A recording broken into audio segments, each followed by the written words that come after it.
17 turnovers, 44 rebounds, and one very loud message from LSU.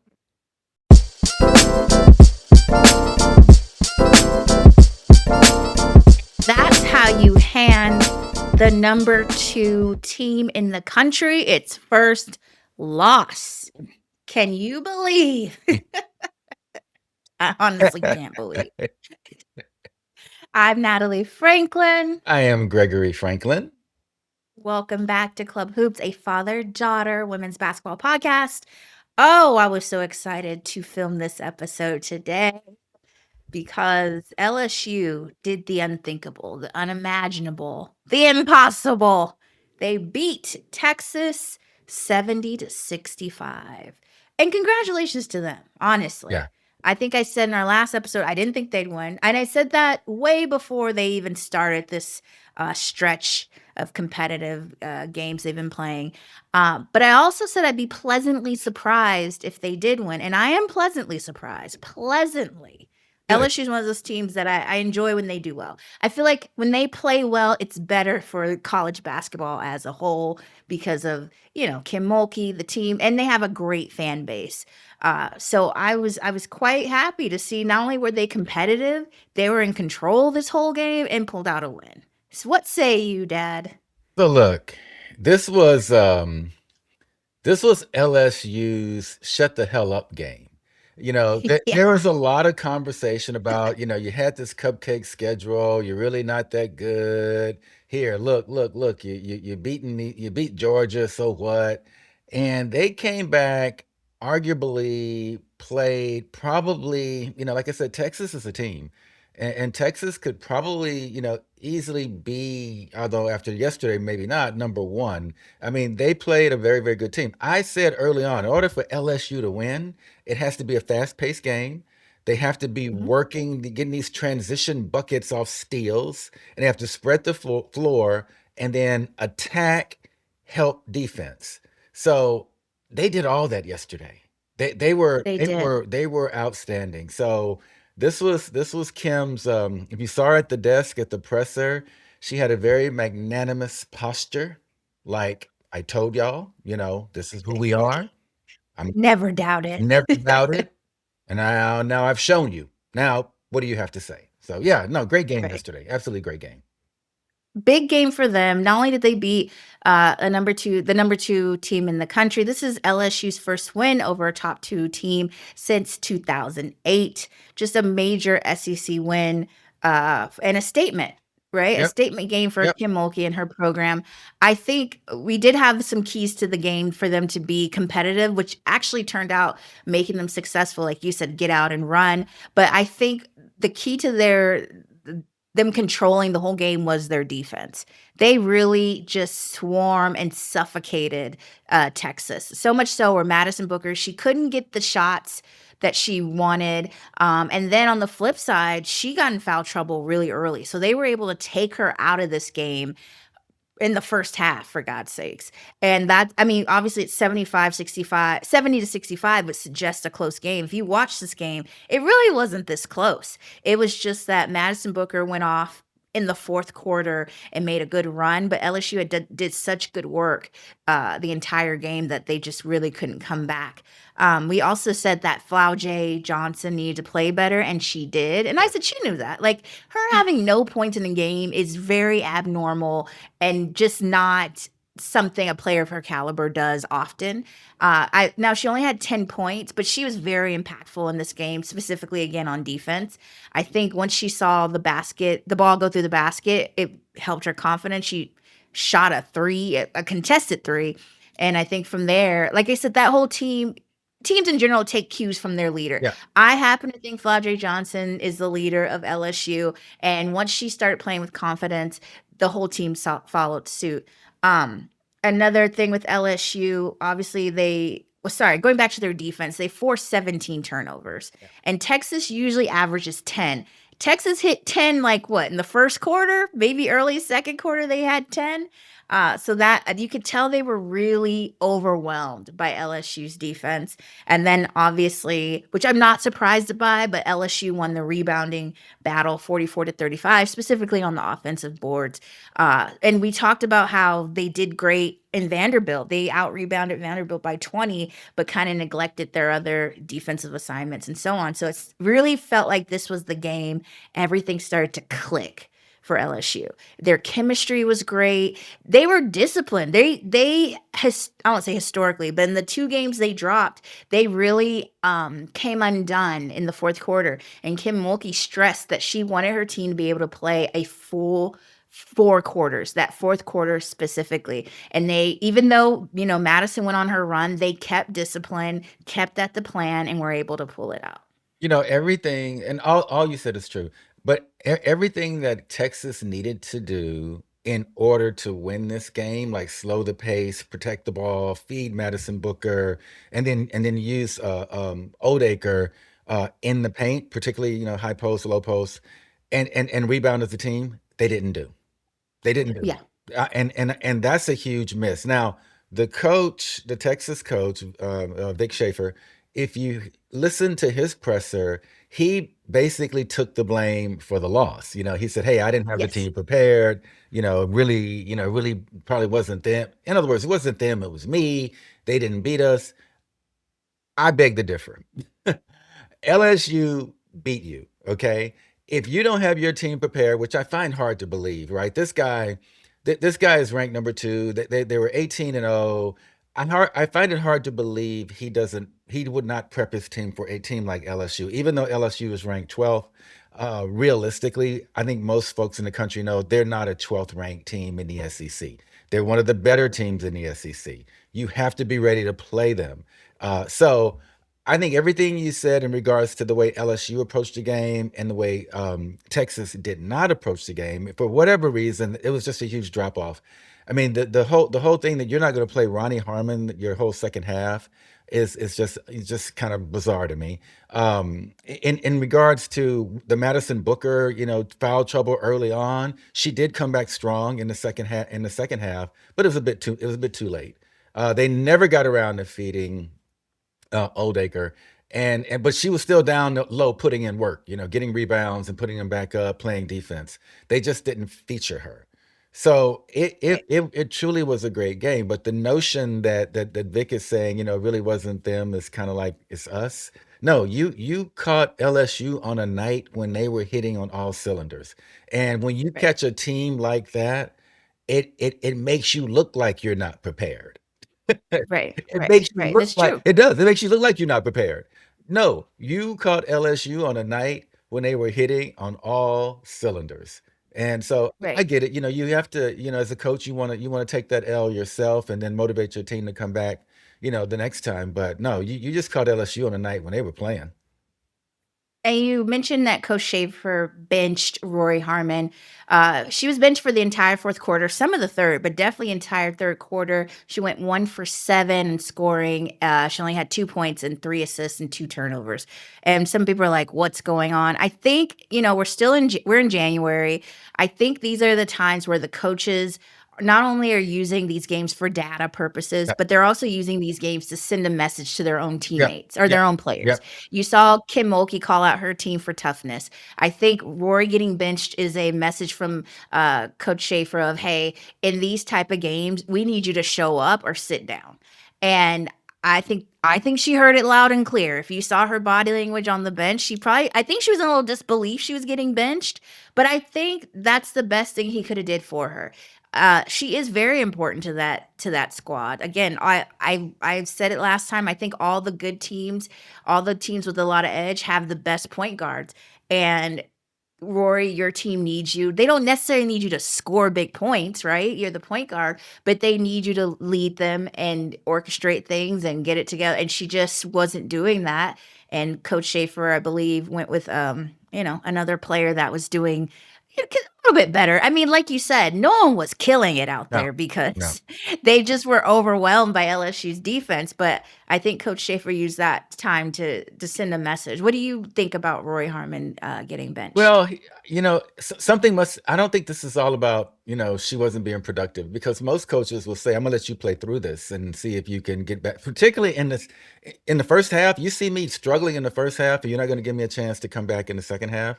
And I think maybe there was something going on there, because it sort of threw, in my opinion, it sort of threw the whole team off. Madison Booker was kind of off a little bit, like I said, in that first half, and in part of the third quarter. Um, Jordan Lee did not show up the way Jordan Lee shows up in games. So I think it kind of, maybe, I don't know if there were words or whatever, but the team didn't feel like it had its rhythm. And I'm not making an excuse for them as to why they lost. Like I said, they ran up against a pretty tough LSU team, one that was hitting on all cylinders. But I think by not playing her was disruptive from a chemistry standpoint to the team. L, Mhm. Texas shows up better than what they definitely are they definitely are better than what they looked like yesterday. Mhm. And like I Mhm. said, LSU has to play who's in front of them, right? They don't have time for you to, get ready to play us, blah, blah, blah, blah. And one, they looked they were off, and LSU took advantage of that as well. So you're off a little bit. So we're gonna attack, attack, attack. And they did. So I think playing Rory Harmon, I think you should have put her back in if it's truly about the performance of her in the first half, to see if she plays through it. If there are other things going on, like, she called you a bad name or something like that, okay, fine. You're dealing with that disciplinary issue. But yeah, not playing her was big. I mean, it's almost like a, part of the green light for LSU. Okay, fine. You're gonna sit down your best point guard. We're gonna attack you. So One of the best point guards in the what? country. And I mean, coaches do this all the time. We saw when J was struggling in Vanderbilt, Kim limited her minutes. So I just feel like this is the time of year where coaches are like trying to send messages to their players, like, "Hey, I'm serious. If you're not, performing, producing, I'm gonna sit you down." But I also wanted to point out, while we're still in talking about Texas, and you brought up the presser, Coach Schaefer brought up the schedule. It was a interesting time to bring up the schedule. Um, he said that basically they have like a really tough schedule, and they've got these two tough back-to-back road games with LSU, and Thursday they play South Carolina, and he's disappointed in the league, and it's just on and on and on.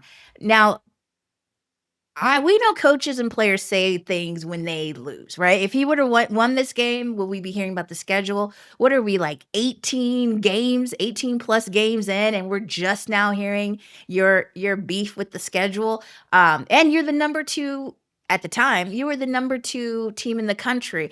That's not who we want to hear complain No, about a schedule. no. But I get it. When you lose and you're in a hostile environment like LSU, you get this upset. You just start, what they call that, word vomit. Word vomit just happens, and you're trying to get compassion anywhere you can get it, but you're not getting it from us. Certainly not in regards to the schedule, because this is the SEC, baby. No nights off. This is what it is, and everyone at every program has experienced tough schedules. Be it last season, season before last. Maybe you don't have a tough start to your schedule, but the end is tough. Like, I just don't. I'm so sorry, but I can't give Coach Schaefer this schedule is tough argument. What were your feelings when you heard about that? Well, I felt like it was a red herring. We're here to talk about tonight's game. We're not here to talk about, the schedule, and you feel it's unfair after you lose, by the way. When you were winning, the Yeah, schedule was a beautiful thing. But after you schedule was lose, amazing. yeah, after you lose to LSU, now all of a sudden the schedule. And the part that really kind of just made me a little crazy was, he said, and people saw the schedule and no one said anything about it. The NCAA Yeah, has a whole division that deals with women's basketball, and they saw the schedule. Well, you didn't say anything about it.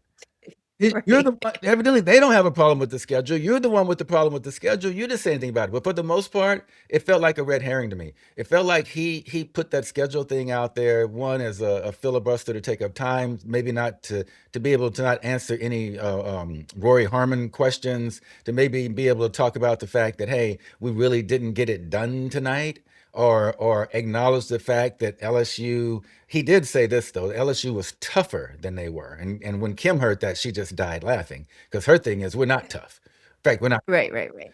But Right. I think him as a coach bringing up the schedule, um, I just think that that wasn't it wasn't the time.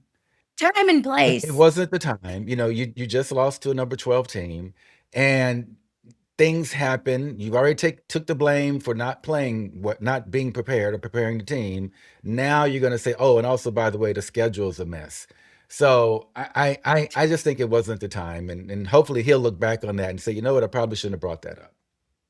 And I mean, he took it so far to say they obviously have a vendetta against Texas. Oh, Yeah, vendetta. Not a vendetta, yeah, child. A vendetta? yeah. Okay. Everybody has difficult stretches. I mean, period. Like I said, I give grace in that he had just lost. This is probably shock talking. He's probably in shock. But bless his heart. Yeah, But going yeah, back to yeah. LSU, well, obviously the star performer, Mikaylah Williams, the best player on LSU right now, and certainly the most consistent. I believe in our last episode, I said if they're about Mikaylah Williams, no notes. She's been showing up and showing out consistently for LSU. No notes. And she really played well yesterday. She had Yeah. 20 points, 7 rebounds, and 5 steals. She hit a 3 when they got deep in the shot clock late in the game, an important 3 that she just chucked up and it went in. It was that kind of game for her in LSU. Everything they did was right and was clicking. Um, she might be flirting with, and I want your opinion on this. She might be flirting with SEC Player of the Year. He is definitely flirting with SEC Player of the Year. She she put on a show last night. I mean, she put on a show. You talking about a legit big three now. Flage. I'm going to put Malaysia Fuwiley in there as well, and now Mikaylah. I think that she went out yesterday and everything was clicking for her. She had steals, she had assists, she had points, she had rebounds. Everything was clicking for her. Everything started clicking for the rest of the team. So certainly her performance this game shows that she needs to be in that conversation of player of the year. Definitely needs to be in the Yeah. conversation. Yeah. Yeah, she just played. I mean, every game she's showing up that way. So it's nothing surprising. We even though again, we didn't think LSU would win, we knew Mikaylah would do her thing. We knew she would show up at least. Like I said, Fuwiley and Flauj both had 10 points. Zakiya Johnson also had 10 points, so that was great for them. Late game execution, showing a lot of poise. They didn't panic when Madison Booker went on her run, and I think that was something we hadn't seen in Kentucky, something we hadn't seen when they played against Vanderbilt, so they were able to fix that. I think Kim Mulkey actually even coached better. She took timeouts better He did. towards the end when she Yeah. saw them kinda, like, getting a little shaky with their decision making, so that was good on her. She looked great. That gold suit was was very inspiring. Look, she comes out in some stuff.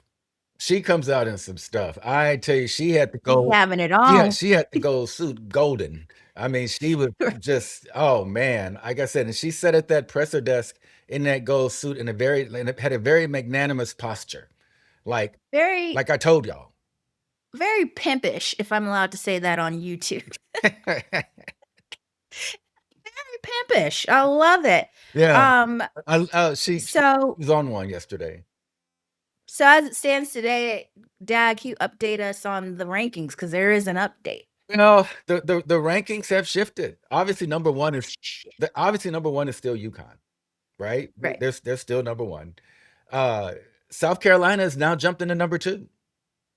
Right. UCLA still at number three, and Texas has dropped to number four. What's interesting to me, LSU has jumped up 6 spots from 12 Mhm. to 6. From 12 to 6. Vanderbilt Well, you still go sorry, go Vanderbilt ahead. is filling that number 5 spot at 17-0. So Okay. the top 6 is still dangerous in the SEC.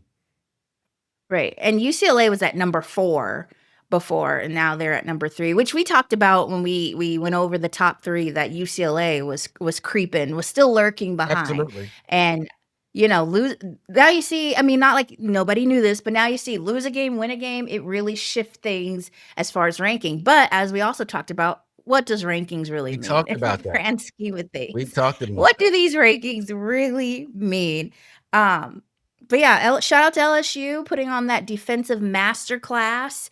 It definitely took Texas by surprise. At the end of the day, I don't think they were expecting LSU to be so aggressive on defense. We talked about how Texas prides themselves in physicality. LSU came out and was physical first and just really got after it. And I was very impressed with them. And again, happily surprised that they won this game. And that's why basketball is the greatest game on earth, because it's a game of runs Game of and runs. rankings don't mean a Yeah. thing. Now, Texas will play they will not play LSU because they just did that. Texas will play South Carolina coming up here. We talked briefly that this is a must win for South Carolina.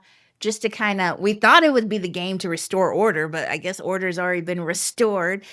Which shout out to South Carolina Gamecock fans. I know y'all can't stand LSU, which is hilarious to me, but I'm sure you are grateful to LSU for beating Texas because y'all are back in the number 2 spot. But now that Texas lost LSU, does our opinion change? Is this more of a must win for South Carolina than it is for Texas, or does Texas need to win this one? I think this is more of a must win for South Carolina. Uh, Still, I agree. the expectation, at least I feel like the expectation for South Carolina is that they're number one. They're not interested in anything other than being number. Well, of course they're interested in a national championship, but their expectation is that they're number one. So I think it's more of a win for them. Texas, and I hate this is why I hate what went on at the presser and Vic Schaefer complaining about the schedule. He's already put out there pretty much if we lose to South Carolina, it's not South Carolina, it's the It's schedule. the It's schedule. We're tired. he's already built in he's built in an exit, an escape hatch. So that if I lose to South Carolina, it's the schedule. I had LSU 1 week, now South Carolina, who could survive that, blah, blah, blah, blah, blah, blah, blah. So I think he's already softening whatever is coming. I don't know what it is. Softening on one side, hardening on the other. If they win, look, we beat the schedule. The schedule had us, so that we would lose to South Carolina. So he's done some things that's going to really cause people to look at him. But for the most part, I think he really wants to obviously beat South Carolina. But for South Carolina, they're like, no, we're the number one team in the country, and we're going to prove it, and we're going to beat Texas. So I think South Carolina needs this win more so than Texas right now. And I think we'll talk about it more later, but I think what will be South Carolina's edge is that they've really worked on upping their three-point attempts and making those three-pointers. That is something in this game, Texas versus LSU, that really hurt them. I mean, they were 4 for 12 and LSU was 3 for 13. So both teams really weren't, in their bag versus three-point wise. But this is why I always say you gotta keep a three-pointer in your back pocket, because when you need to get back into games or you need to create some distance with the team, that will really help. Madison Booker hit 2 big threes that even helped cut the lead to where it Yeah, was. If they coulda did that, I don't wanna say throughout the game, but if they coulda had a 3 here or there, this game would have been much yeah, closer, but also yeah, shoulda, coulda, woulda. yeah. LSU's defense was great, but that's not the identity of Texas. They're not a, like, three-pointing shoot. Good What is point. that word? They don't they're not a three-point shooting team. Like, when we go to UConn, like, when we were talking about fast teams, physical, UConn's edge is everyone's over there shooting threes. So that's how they run up their score too, if they can't, for some reason go inside. But of course, UConn is what everyone's working towards. I know that is, a big, big goal to hit to play like UConn, to get those numbers, to be efficient like UConn. That is the dream. But I say that all to say that will be interesting to see in the Thursday game when Texas plays against South Carolina, if they will need to rely on a three-pointer or two to, pull out a win. Yeah, well, LSU has shown South, not that they needed to be shown, but they've shown South Carolina how to beat Texas. And that Yes. is, you know, run in the first quarter, second quarter. In the second half, you can play a little bit more controlled, but still with tempo. So they've given them a blueprint. The Right. question will be, did Texas learn from that experience and now have the sort of the antidote to that blueprint, and they can play the game a little bit different in, Yeah. in the first half. So it's going to be a good game. It's Yeah. And I'm a sure great game, in fact. And I'm sure Madison Booker will be more mindful of just herself and not get in so much foul trouble. One foul, I could have been like, we could have let that go. But your team needs you way too much for you to be in foul trouble. That's the moral of the story. Because I really think taking Madison Booker out of that offense, it destroyed the whole Yeah, operation. it The is. whole program crumbled because Madison Booker was not on the floor. She needs to play like she knows I have to be on this floor by any means necessary. So if that means you need to let a layup go, you let it go. Yeah, No dumb yeah, fouls. Like you can't afford that, especially in a game against South Carolina where your team really, really needs you. that's right. Absolutely right. Yeah. So, go Tigers, as they say. Congratulations on getting the win. What a fun game. Thank you so much for that. Yeah, so remember to like, remember to subscribe, remember to share and comment. Did you enjoy the game? Now, where do you think LSU will go from here? Is it up? Is it stuck? Or was that a fluke? Let us know. Just let us know. Daddy, do you have anything else before we get up out of here? No, no, great game yesterday. Look, a lot of good information was shared here. Wow, it was a great day yesterday. Good day yesterday. It was a great day. Oh, by the way, Oklahoma lost to Kentucky, so that's why Kentucky moved up a little bit. Or did they move up? I can't remember because they were just 5 beating the number 6. I mean, technically it's an upset, but that game was predicted to be close anyway. Kentucky did not Uh, move up. which makes sense. Yeah. Uh, but again, good win for them. They did really great. And yeah, so we were treated to some good basketball yesterday, and we'll have good basketball this week. I love it. Anyway, enjoy. Thank you for watching and listening, and we will talk to you, beautiful people, next time. Next time. Bye, Bye. folks.